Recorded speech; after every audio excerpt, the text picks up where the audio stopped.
Bonjour et bienvenue sur ma chaîne de filles à mère accomplie. Je suis Mireille.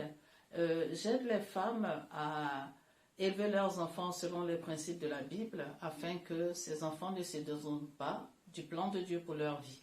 Et aujourd'hui, je vais vous parler des choses importantes à faire après son accouchement lorsqu'on rentre à la maison. Dans la précédente vidéo, je vous avais expliqué l'accueil, la dernière étape qui était l'accueil de la mère et de l'enfant par le père lorsqu'il rentre à la maison. Aujourd'hui, je vais vous parler de 3 autres étapes qui sont aussi importantes, qui ne sont pas négligées. Il s'agit de la présentation de l'enfant au temple. Deuxième étape à gérer, c'est de retrouver son équilibre personnel et ensuite de retrouver l'équilibre de sa maison et de sa vie de couple. On va parler de la présentation au temple. La présentation au temple, qu'est-ce que c'est? Je ne parle pas du baptême des enfants. Je parle de lorsque vous avez eu un nouveau-né, de pouvoir le présenter aux autorités spirituelles tout simplement. Pourquoi? Parce que en présentant l'enfant, c'est déjà une action de grâce que vous faites au Seigneur. Il a été fait pour notre Seigneur Jésus. Les parents Joseph et Marie l'ont fait. Lorsque le prophète Jean-Baptiste est né, ses parents l'ont fait. C'est vrai qu'on va dire que c'était une tradition juive, mais elle a tout son sens spirituel. Elle a tout son sens spirituel parce que vous apportez l'enfant devant le Seigneur pour lui dire « Merci de m'avoir donné un bel enfant. Merci pour cette vie nouvelle qui vient dans notre foyer. » Cet enfant a un chemin. Cet enfant a été prévu à une destinée. Donc vous sécurisez aussi la destinée de l'enfant par la prière qui va être faite, parce que ce sont des prières d'autorité. Et il se trouve aussi que lorsqu'on prie pour les enfants, parfois, si vous écoutez bien, il y a des paroles prophétiques selon la volonté, la direction de Dieu, de l'esprit. Il y a des paroles prophétiques qui sont dites et qui orientent la vie de l'enfant en fait, qui vont orienter aussi la vie de l'enfant ou orienter la vie des parents. Donc ce sont des moments solennels très très importants à faire le plus rapidement possible. C'est dommage parce que parfois il y a beaucoup de familles qui négligent ça et qui parfois vous voyez c'est 1 an après qu'ils le font. Il faut le faire le plus tôt possible. Le plus tôt possible lorsque vous savez que vous venez d'accoucher, les choses sont bien, l'enfant est bien et tout. Il est prêt à sortir et à affronter la foule aussi qu'il y a dans les églises et tout ça. Vous le faites. En tout cas, arrangez-vous pour le faire de façon solennelle parce que à ce moment-là, vos propres prières ne suffisent pas. Parce qu'il s'agit de prières d'autorité devant les autorités du ciel et de la terre, pour sécuriser l'avenir de votre enfant et le protéger. Pourquoi je dis ça? Je vais vous raconter le témoignage d'une dame. Lorsqu'elle avait accouché, au bout de la 3e semaine, elle avait demandé aux dames de l'église, aux autres mamans de l'église, emmener son enfant pour la présentation au temple. Et bon, croyant bien faire, hein, les mamans lui ont dit des paroles de prudence. Ah bon, écoute, attends un peu, quand l'enfant aura, après le 3e mois, tu vas emmener l'enfant pour la présentation au temple. Et il se trouve que pendant ce temps-là, qu'est-ce qui s'est passé? Elle fait un songe, et dans le songe, elle voit des mains horribles, démoniaques, qui venaient prendre son enfant. Elle appelle le pasteur, elle dit, mais voilà ce que j'ai vu, et tout en songe, c'était vraiment effrayant, et tout ça. Le pasteur lui dit, bon, dimanche, ne tarde pas, emmène l'enfant, on va prier pour l'enfant. Du moment où elle a parlé au pasteur dans la même semaine, son époux sort avec l'enfant et l'enfant a failli avoir un accident. Mais un sérieux accident parce qu'il y a eu un gros objet qui a failli tomber sur le landau de l'enfant. Mais vraiment quelque chose d'incroyable qui s'est passé. Mais par la grâce de Dieu, c'est tombé juste à quelques centimètres de l'enfant. Pour vous dire quoi? Que, vous savez, parfois, il y a des enfants qui sont attaqués par l'ennemi. Que ce soit lorsque l'enfant est dans le ventre de la mère, s'il ne réussit pas, la poursuite se continue. À l'accouchement, s'il ne réussit pas, mais lorsque l'enfant sort, s'il veut exterminer l'enfant bébé, mais la chasse se continue. Donc, pour vous dire que c'est très très important et à ne pas négliger.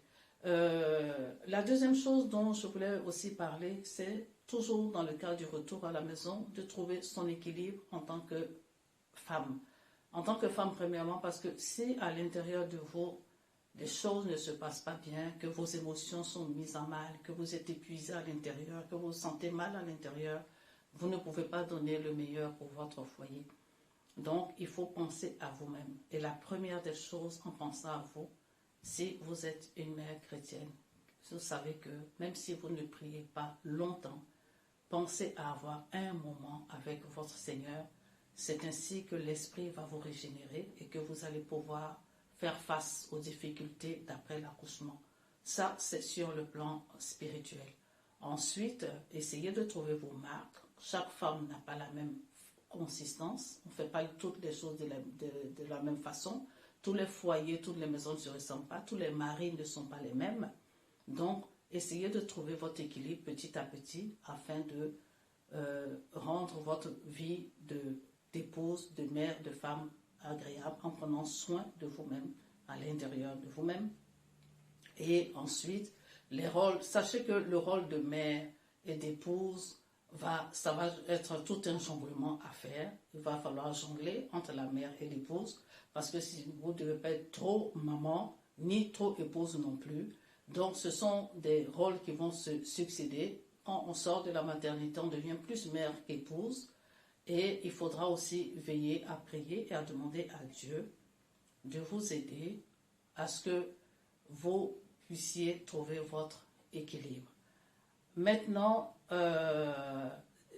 qu'est-ce que je voulais vous dire aussi? C'est que vous êtes dans des moments un peu délicats. En tant qu'épouse, déjà votre propre corps, déjà vous ne retrouvez pas vos marques dans votre maison, dans votre foyer. Votre corps a changé, il y a des choses qui ont changé. Votre mari, vous ne savez pas, peut-être qu'il est distant, peut-être que pas. Mais demandez-lui du soutien matériel. Si vous n'avez pas de personnes, de domestiques de maison, de personnes pour vous aider, soutien affectif, vous en avez besoin. Pourquoi? Parce que vos émotions sont mises en mal. Vous avez besoin de son soutien affectif et vous êtes en droit de lui demander le soutien affectif dont vous avez besoin. Parce que, figurez-vous que dans la Bible, il y a un verset qui dit « Marie, aimez vos femmes parce que ce sont des êtres non pas inférieurs, mais plus faibles que vous. » Et à cette période-là de votre vie, ce verset a tout son sens. Donc, il faut demander au Seigneur d'imprimer cela dans le cœur de votre mari. Et il faut avoir cet objectif-là, que dans tout ce que vous voulez faire, c'est de rétablir l'équilibre de votre foyer. Attention aux portes ouvertes, aux gens qui vont venir se mêler pour trouver votre foyer. Soyez une femme sage. Fermez les portes à toutes les paroles qui viennent contre votre vision de votre foyer et activez-vous à faire les choses pas à pas, petit à petit, mais sûrement vous bâtissez votre nid douillet affectif chez vous, avec vous, votre époux et vos enfants.